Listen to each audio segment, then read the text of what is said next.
क्या आप जानते हैं कि जब यीशु मसीह ने क्रूस के ऊपर मरने से पहले ये कहा कि सब पूरा हुआ, तो उसके पीछे क्या बड़ा भेद था। गुड फ्राइडे को गुड क्यों कहते हैं? जिस दिन यीशु मसीह को क्रूस पर चढ़ा दिया गया, भला उस दिन को गुड क्यों बोला जाता है? सिर्फ 33 साल की उम्र में ही यीशु मसीह को क्रूस पर चढ़ा दिया गया था। आज अगर किसी के घर एक जवान बेटे की मृत्यु हो जाए तो लोग उसकी बरसी को धूमधाम से सेलिब्रेट नहीं करते। आज कुछ अज्ञानी लोग यीशु मसीह की क्रूस का मजाक उड़ाते हैं और बोलते हैं कि यीशु मसीह अपने आप को क्रूस पर बचा नहीं पाया तो हमें क्या बचाएगा। और फिर भी यीशु मसीह की क्रूस का इतना मजाक और नीचा दिखाया जाने के बावजूद भी ये क्रिश्चियन लोग यीशु मसीह की क्रूस को इतनी शान और शौकत से अपने चर्चिज में, अपने घरों में क्यों लगाते हैं, अपने गलों में पहनकर क्यों घूमते हैं? जिस क्रूस के खिलाफ लोग ये बोलते हैं कि यीशु मसीह अपने आप को नहीं बचा पाया, वो तुम्हें क्या बचाएगा, तो उसी क्रूस की कहानी को क्रिश्चियन लोग छुपाते क्यों नहीं? क्रिश्चियंस खुद लोगों को ये क्यों बताते हैं कि यीशु मसीह सारी दुनिया के लिए क्रूस पर कुर्बान हुआ। यीशु मसीह मरने के बाद तीसरे दिन जी उठे थे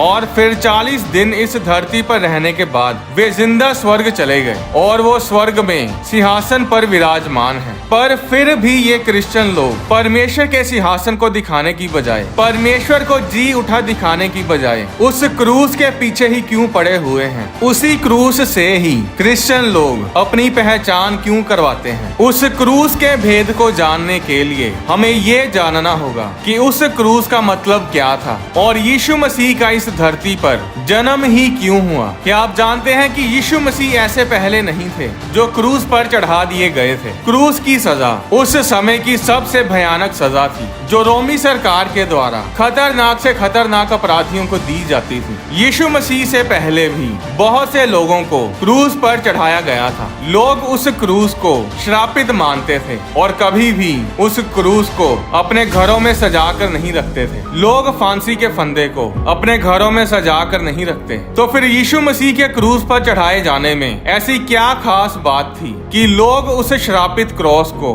अपने घरों में सजा कर रखने लगे? आदम और हवा ने परमेश्वर की आज्ञा तोड़कर पाप किया था। अब क्योंकि परमेश्वर एक न्यायी परमेश्वर है, इसलिए वो आदम द्वारा की गई गलती को नजरअंदाज नहीं कर सकता था। जो गलती आदम ने की थी उसकी सजा उसे मिलनी ही थी और वो सजा थी मौत। बाइबल में बहुत जगहों पर मौत को शारीरिक मौत नहीं कहा गया। मौत का मतलब है परमेश्वर से दूरी, परमेश्वर से जुदाई। हर इंसान जो पैदा होता है उसने एक ना एक दिन मरना ही मरना है, पर फर्क बस इतना है कि कोई परमेश्वर से दूर नरक में जाएगा और कोई परमेश्वर के पास स्वर्ग में। कोई भी जज अपराधियों को बिना पेनल्टी के, बिना सजा के माफ नहीं करता। अगर वो बलात्कारियों को, खूनी लोगों को बिना सजा दिए ही छोड़ दे तो फिर कहाँ का न्याय? इसका मतलब ये होगा कि न्याय है ही नहीं और वो जज एक सही जज नहीं है बल्कि एक निकम्मा जज है। 16 दिसंबर 2012 को एक 22 साल की लड़की का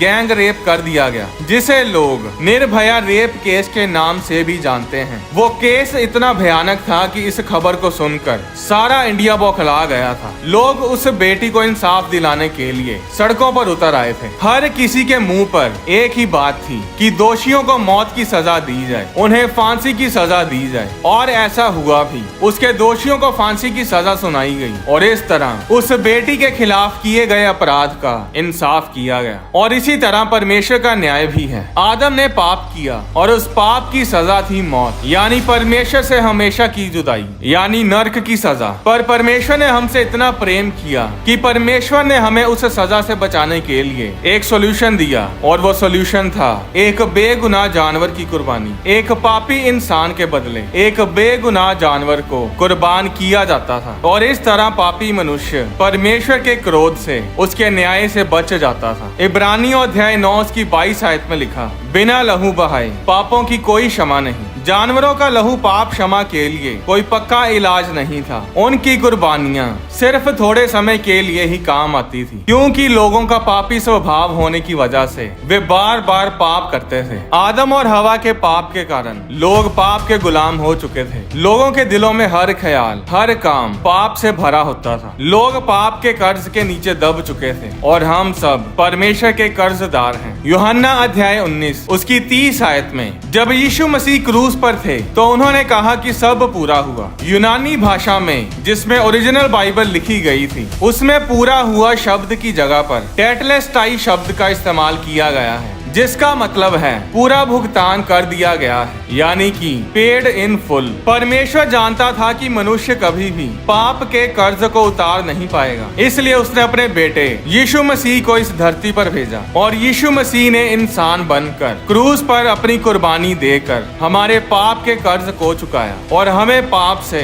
और पाप की गुलामी से आजाद किया। यीशु मसीह बिना इंसान बने ही अपने ईश्वरीय रूप में ही हमें बचाने क्यों नहीं आए? क्योंकि इंसान के पापों की क्षमा के लिए एक कुर्बानी की जरूरत थी और परमेश्वर मर नहीं सकता क्योंकि परमेश्वर अमर है। इसलिए परमेश्वर इंसान बना ताकि हमारी जगह पर एक जानवर, एक मेमने की तरह हमारे लिए मरे। और इसीलिए यीशु मसीह इंसान बनकर क्रूस पर चढ़ने के लिए, हमारे लिए मरने के लिए इस दुनिया में आए। कुर्बानी के लिए ऐसे ही कोई भी जानवर उठाकर कुर्बान नहीं किया जाता था। परमेश्वर ने लोगों को हिदायतें दी थी कि किस काम के लिए किस जानवर को कुर्बान करना है, और वो जानवर निष्कलंक, बेदाग होना चाहिए। यीशु मसीह भी निष्कलंक, बेदाग थे। उन्होंने अपने पूरे जीवन में कोई पाप नहीं किया, यहाँ तक कि उन्होंने कभी अपने बचपन में भी कोई झूठ नहीं बोला। और इसलिए परमेश्वर ने अपने बेटे यीशु मसीह को, जो कि बिल्कुल बेगुनाह और निष्कलंक था, एक कुर्बानी के मेमने की तरह कुर्बान कर दिया। 2 कुरिन्थियों अध्याय 5 उसकी 21 आयत में लिखा, जो पाप से अज्ञात था उसी को उसने हमारे लिए पाप ठहराया कि हम उसमें होकर परमेश्वर की धार्मिकता बन जाएं। तो क्रूस की दास्तान को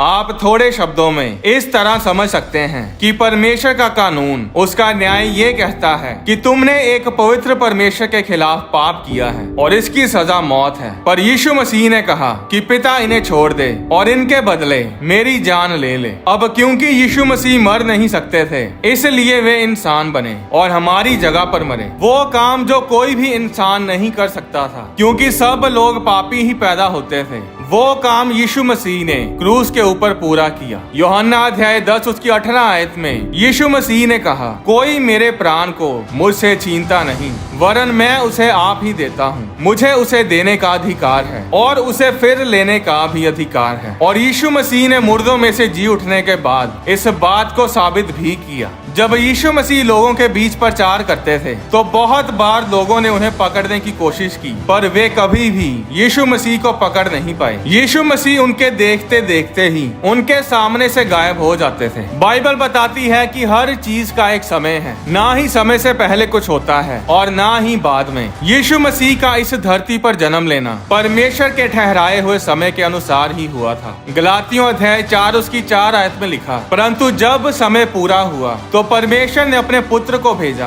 जो स्त्री से जन्मा और व्यवस्था के अधीन उत्पन्न हुआ। यूहन्ना अध्याय 7 उसकी 25 आयत में यरूशलेम के लोग यीशु मसीह को प्रचार करता देखकर कहने लगे, क्या ये वह नहीं जिसके मार डालने का प्रयत्न किया जा रहा है? परंतु देखो, वह तो खुल्लम खुल्ला बातें करता है और कोई उसे कुछ नहीं कहता। सबको पता था कि यीशु मसीह को मारने की साजिश की जा रही है, फिर भी यीशु मसीह खुले आम प्रचार करते थे। यूहन्ना अध्याय 7 उसकी 30 आयत में लिखा, लोगों ने यीशु मसीह को पकड़ना चाहा तो भी किसी ने उस पर हाथ ना डाला, क्योंकि उसका समय अब तक ना आया था। जब यीशु मसीह को पकड़ने के लिए सिपाही भेजे जाते थे तो वो सिपाही खाली हाथ वापिस आ जाते थे। यूहन्ना अध्याय 7 उसकी 45 आयत में महायाजकों और फरीसियों ने सिपाहियों से पूछा कि तुम यीशु मसीह को क्यों नहीं लाए? तो सिपाहियों ने उत्तर दिया कि किसी मनुष्य ने कभी भी ऐसी बातें नहीं की जैसी यीशु मसीह ने की। किसी में इतनी इतनी हिम्मत नहीं थी कि यीशु मसीह पर हाथ डाले। यीशु मसीह ने अपने क्रूस पर चढ़ाए जाने के बारे में और जी उठने के बारे में अपने चेलों को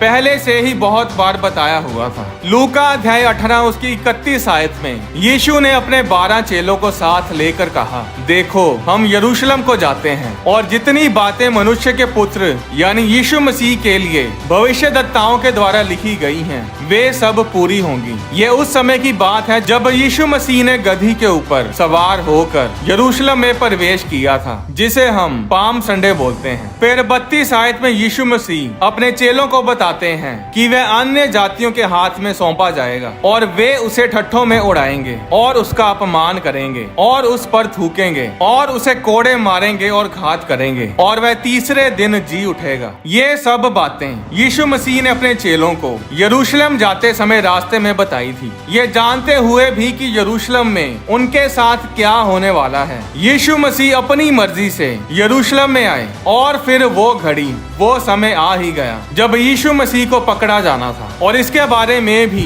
यीशु मसीह ने अपने चेलों से पहले ही बोल दिया था। यूहन्ना अध्याय 12 उसकी 23 आयत में यीशु ने अपने चेलों से कहा, वह समय आ गया है कि मनुष्य के पुत्र की महिमा हो। आज जो लोग पैसों के कर्जे के नीचे हैं, किसी के घर के ऊपर कर्जा है तो किसी की गाड़ी के ऊपर, उन सब लोगों को एक उम्मीद है कि 5 साल बाद या 10-15 साल बाद उनका कर्जा, उनका लोन खत्म हो जाएगा। पर पाप का कर्जा इन पैसों के कर्जों के सामने बहुत ही भयानक था। उसके खत्म होने की कोई तारीख नहीं थी और ना ही उसे कोई उतार सकता था, क्योंकि कोई भी उस कर्जे को उतारने के काबिल नहीं था। यीशु मसीह ने क्रूस के ऊपर हमारे उस पाप के कर्जे को खत्म किया और हमारा परमेश्वर के साथ मेल मिलाप करवाया। जो दूरी इंसान और परमेश्वर के बीच आदम के पाप के कारण आई थी, उस दूरी को यीशु मसीह ने क्रूस के ऊपर खत्म किया। पहले लोग परमेश्वर की हजूरी में जा नहीं सकते थे क्योंकि वे सब पाप से भरे होते थे, पर अब हम सब परमेश्वर की हजूरी में जा सकते हैं। अब हम पाप करने से इनकार कर सकते हैं। यीशु मसीह ने हमारे पास्ट, प्रेजेंट और फ्यूचर के पापों को क्रूस के ऊपर खत्म कर दिया है। अब किसी को भी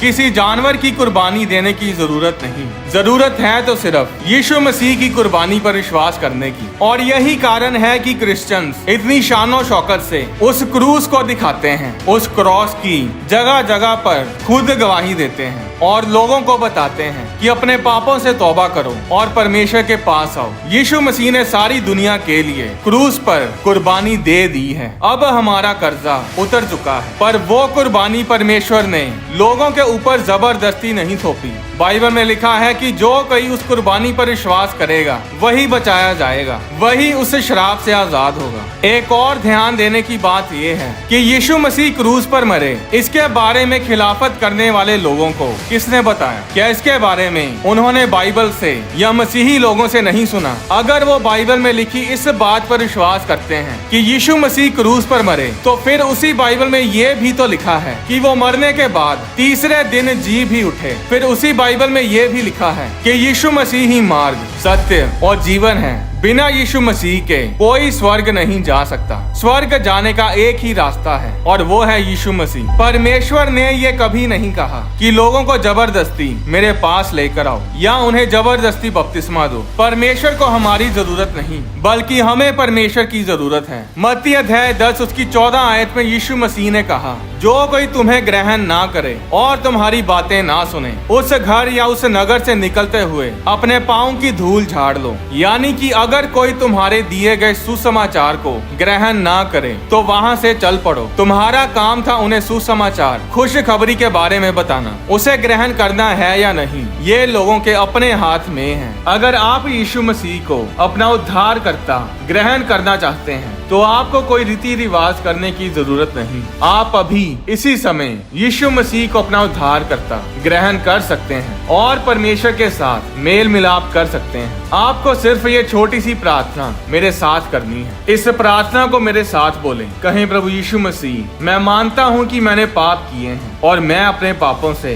तौबा करता हूँ और दोबारा पाप ना करने का वायदा करता हूँ। प्रभु यीशु मसीह, आप मेरे दिल में आए। मैं आपको अपना उद्धारकर्ता, अपना सेवियर ग्रहण करता हूँ। आमीन। अगर आपने ये प्रार्थना मेरे साथ की है तो कांग्रेचुलेशंस, आपने सैल्वेशन को, उद्धार को पा लिया है। अब आप आदम के श्राप से आजाद हो चुके हैं। परमेश्वर में बढ़ने के लिए और परमेश्वर के बारे में और जानने के लिए किसी आत्मिक चर्च का हिस्सा बने। अगर आप बाइबल नहीं ले सकते तो आप अपने फोन के ऊपर बाइबल ऐप डाउनलोड करके भी बाइबल को पढ़ सकते हैं। आप अपनी डोनेशन बैंक अकाउंट के जरिए और QR कोड को स्कैन करके भी भेज सकते हैं। परमेश्वर आपको आशीष दे।